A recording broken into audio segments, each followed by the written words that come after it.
Punjab assembly के मुअत्तल 26 अरकान के खिलाफ इलेक्शन कमीशन में रेफरेंस दायर। स्पीकर मलिक अहमद खान ने PTI अरकान के खिलाफ रेफरेंस फाइल किया। गैर पार्लिमानी अल्फाज, शोर शराबे और बदनज़मी पर कार्रवाई की सिफारिश। रेफरेंस में कहा अरकान ने जानबूझकर ऐवान की कार्रवाई में खलल डाला, शोर शराबे के बाइस कार्रवाई मुअत्तल करना पड़ी। मलिक अहमद ने कहा हलफ की खिलाफ वर्जी आईन से इनराफ है। वज़ीर आला अली अमीन गंडापुर ने कहा फैसल करीम कुंडी काउंसलर नहीं बन सकते, हुकूमत क्या गिराएंगे। सवात वाक़े की इंक्वायरी चल रही है, जिम्मेदारों को सजा मिलेगी। पेशावर हाई कोर्ट ने अली अमीन गंडापुर की हिफाजती जमानत मंजूर कर ली। दर्ज मुकदमात में गिरफ्तार न करने का हुक्म, नैब समेत दीगर फरीकैन से मुकदमात की रिपोर्ट तलब। सेनेटर इरफान सिद्दीकी ने कहा खैबर पख्तूनख्वा हुकूमत के खिलाफ अदम एतमाद लाने का कोई इरादा नहीं। गवर्नर खैबर पख्तूनख्वा ने वजीर आजम से मामूल की मुलाकात की। मुलाकात को साजिश से इबारत करना दुरुस्त नहीं। हुकूमत खैबर पख्तूनख्वा में मजीद बहरान नहीं देखना चाहती। राना सनाउल्लाह बोले खैबर पख्तूनख्वा हुकूमत गिराने की कोई तजवीज जेर गौर नहीं। मौलाना फजल रहमान से भी ऐसी कोई बात नहीं हुई।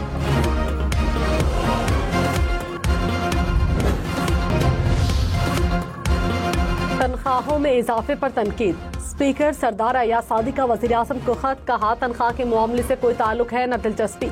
तनख्वाह बढ़ाने का फैसला विफाकी काबीना और वज़ीर आज़म का है, मेरा नहीं। तनख्वाह का मामला वज़ीर आज़म पर छोड़ दिया। ज़राए के मुताबिक स्पीकर सरदार अयाज सादी का ख्वाजा आसिफ के इल्ज़ामात का जवाब देने से गुरेज, बढ़ी तनख्वाह लेने से भी इनकार। स्पीकर की तनख्वाह में इजाफे की समरी वजारत पार्लिमानी उमूर बनाती है। तर्जुमान कौमी असम्बली ने कहा स्पीकर या कौमी असम्बली सेक्रेटेरिएट का अमल दखल नहीं। वजारत पार्लिमानी उमूर की समरी की मंजूरी वफाकी काबीना ने दी।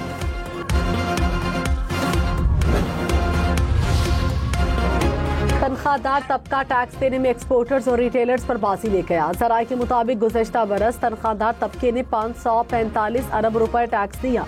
गुज़श्ता माली साल में बरामद कुनंदगान ने 180 और रिटेलर्स ने 62 अरब की अदायगी की। तनख्वाहदार तबके ने बरामद कुनंदगान के मुकाबले में 3 गुना, रिटेलर्स के मुकाबले में तकरीबन 9 गुना ज्यादा टैक्स जमा कराया। ज़र्रे मुबादला ज़खायर में गुज़श्ता माली साल के दौरान 5 अरब 12 करोड़ डॉलर्स का इजाफा।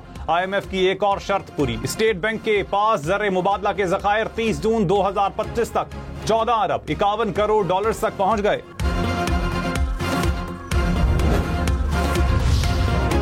वज़ीर आज़म शहबाज शरीफ ने कहा मईशत में शफाफियत लाने के लिए डिजिटल ट्रांजैक्शन सिस्टम नागुज़ीर है। अदायगियों को आसान बनाने डिजिटल सिस्टम के इस्तेमाल पर आगाही वक्त की अहम ज़रूरत है। वज़ीर आज़म की ज़ेर सदारत कैशलेस और डिजिटल मईशत पर इजलास। कैशलेस इकॉनमी पर कायम कमेटियों को तमाम शिराकतदारों के साथ मिलकर तजावीज़ पेश करने की हिदायत। ये जो आपको ईरान के साथ सीज़ फायर नज़र आया है और ईरान को एक कामयाबी नज़र आई है, मैं आपको सिर्फ ये ज़रूर बताऊंगा कि इसमें प्राइम मिनिस्टर साहब का बड़ा रोल है और इसके पीछे भी वर्दी है। वज़ीर दाखिला मोहसिन नकवी ने कहा ईरान इसराइल सीज़ फायर के पीछे भी वर्दी है। वज़ीर आज़म शहबाज शरीफ ने जंगबंदी में अहम किरदार अदा किया। पाकिस्तान ने आलमी लीडर्स से राबते किए और उन्हें जंगबंदी पर कायल किया। मुसलमान मुल्क के तौर पर हमने बड़ा किरदार अदा किया, हमें इस पर फख्र होना चाहिए।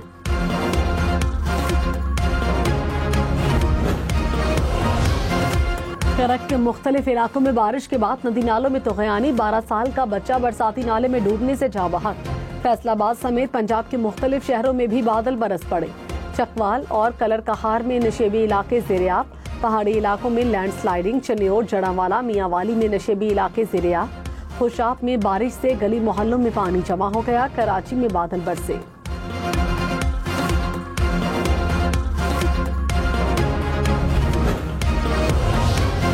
सिक्योरिटी गार्ड ने सयाहों को दरियाए सवात में जाने से रोका। सयाह होटल के पीछे की तरफ से दरिया में गए। रेस्क्यू कॉल के 20 मिनट बाद हुकाम जाए हादसा पर पहुंचे। कमिश्नर बालाकड़ ने सानिया सवात की रिपोर्ट जमा करवा दी। कहा 17 सयाहों में से 4 को उसी वक्त रेस्क्यू किया गया। हादसे के बाद हर किस्म की माइनिंग पर पाबंदी आयद कर दी।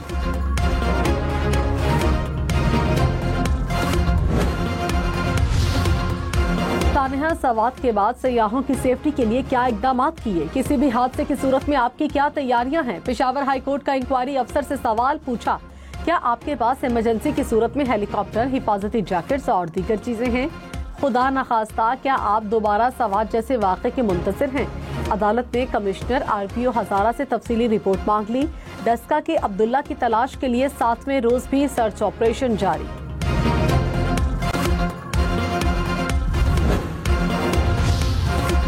वज़ीर-ए-आज़म शहबाज शरीफ 2 रोज़ा दौरे पर अज़रबैजान पहुंच गए। इक़्तिसादी ताउन तंजीम के सरबराह इजलास में शिरकत करेंगे। इलाकाई और आलमी चैलेंजेस पर पाकिस्तान के मौक़िफ़ को उजागर करेंगे। दीगर रुकन ममालिक के सरबराहान से 2 तरफ़ा मुलाकातें भी मुतवक्के।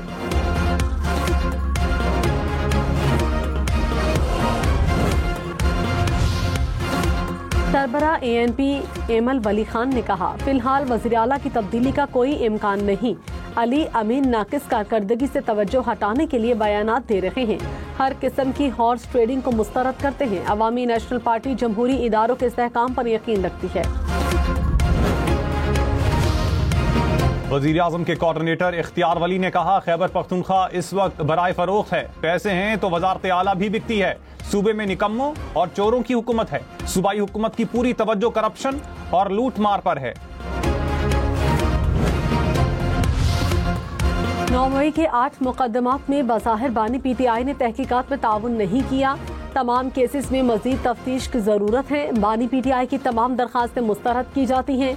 लाहौर हाई कोर्ट ने जमानतों की दरखास्तों को मुस्तरद करने का तहरीरी फैसला जारी कर दिया।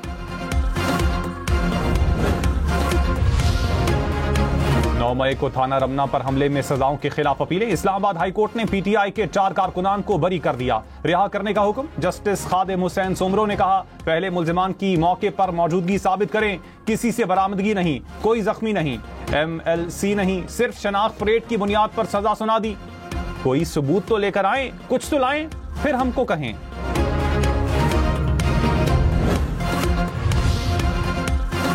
सीनियर वजीर सिंध शर्जील इनाम मेमन ने कहा, अली अमीन गंडापुर को किसी ओपोजिशन की जरूरत नहीं। अली अमीन अपनी ओपोजिशन खुद हैं। बानी PTI आज जेल में अपनी ही जमात की वजह से है। इल्जाम लगाने वालों ने आज तक सिर्फ प्रोपेगेंडा किया। एहतजाज सबका हक है। हुकूमत किसी जत्थे की बात नहीं मानेगी। रहनुमा PTI असद कैसर की सऊदी सफीर से मुलाकात। 2 तरफा ताल्लुकात समेत बाहमी दिलचस्पी के दीगर उमूर पर तबादला ख्याल। असद कैसर ने कहा, सऊदी अरब से देरीना ताल्लुकात को कदर की निगाह से देखते हैं। ताल्लुकात को मजीद मुस्तहकम बनाने के ख्वाहां हैं।